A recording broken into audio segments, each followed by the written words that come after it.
This is the afternoon edition of the Weather Xtreme video. This is for Wednesday, August 13th. I'm James Spann. A very dry air mass in place, nice and cool tonight. It will not feel like August. Now let's take a look at some of the Skycam shots. I dare you to find a cloud in that picture. That's the Skycam view coming from Trussville. Very low dew points down in the 50s and cloudless sky. That's our Skycam down at Selma. That's the Edmund Pettus Bridge across the Alabama River. Same thing there, bright and sunny. And the Alabama Gulf Coast looking good today. That's coming from the top of the Phoenix All Suites and Gulf Shores. Got a beach trip coming up. Sunny days, fair nights through Saturday with only a very slight chance of a shower. Nice trough over the east, ridging out across the western high plains, and a trough over the Pacific Northwest. A high amplitude pattern, if you will. And look at the water vapor satellite imagery here. Very dry air.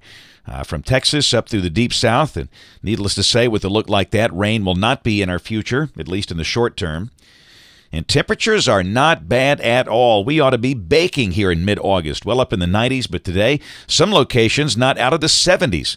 Only 78 at mid-afternoon at Cullman, Gadsden 81, Birmingham 83.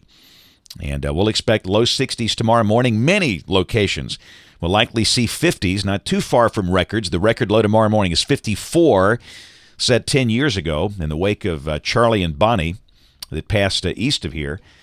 Up on the watch warning map, still some flash flood issues over the northeast. Parts of Long Island had over 1 foot of rain since last night. I see some flash flood warnings up there for interior parts of New England. Also flash flood watches out in some of the western states like New Mexico, Colorado, and Utah. Severe weather possibilities for the rest of today and tonight. Clearly, we are not in spring. When you see a map like that, the risk is over parts of Idaho, Montana, Nevada, Oregon, and Washington. This is the overall rain for the next 5 days. This carries us through Monday morning of next week, suggesting not much here. We might see a storm Sunday afternoon, but the better chance of showers and storms will come just after this period, early next week. And the tropics remain very quiet. We'll check the GFS, the Global Forecast System. This is valid tomorrow afternoon at 1 o'clock Central Time. Still got troughing over the east. And down below that, what can you say? Just like today. We'll start the day down in the low 60s, upper 50s in many spots. The high will be in the mid to upper 80s like today. Low humidity. Pretty much the same deal on Friday, maybe a little warmer.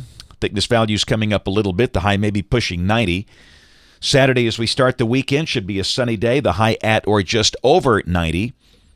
And then Sunday, moisture begins to come back. In fact, a weak surface front is north and west of the state, so we'll bring in the chance of scattered showers and storms Sunday afternoon as the weekend wraps up. And then the coverage should be a little better early next week. This is Monday. Pretty deep moisture layer, stalls surface boundary north of the state, scattered to numerous showers and storms. Same thing Tuesday. And this is Wednesday of next week. We have a weak zonal flow. Got a flat ridge in the Gulf Coast, a 591 ridge, and down below that, again, a pretty moist air mass, so at least scattered showers and storms are likely out there in a week. This is the end of the forecast, the 29th of August, getting pretty close to Labor Day. You can see the heights are below average across the southern states, and again, that would suggest a chance of scattered showers and storms and some type of recurving tropical mischief off in the Atlantic, well east of the East Coast. We'll check the numbers off the ensembles, and you can see temperatures just don't get out of hand for the rest of August. I really think that 99-degree day we had last week, that's going to wind up being the hottest day of the summer, as temperatures look to be at or below average based on those numbers for the next 15 days. That's it for the Weather Xtreme video today. We'll have notes in the blog. Next video here by 7 o'clock tomorrow morning. If you can't catch us this evening on the live stream or the television side, ABC 3340 News at 4, 5, 6, and 10 o'clock. Thanks for watching. Have a great evening, and God bless.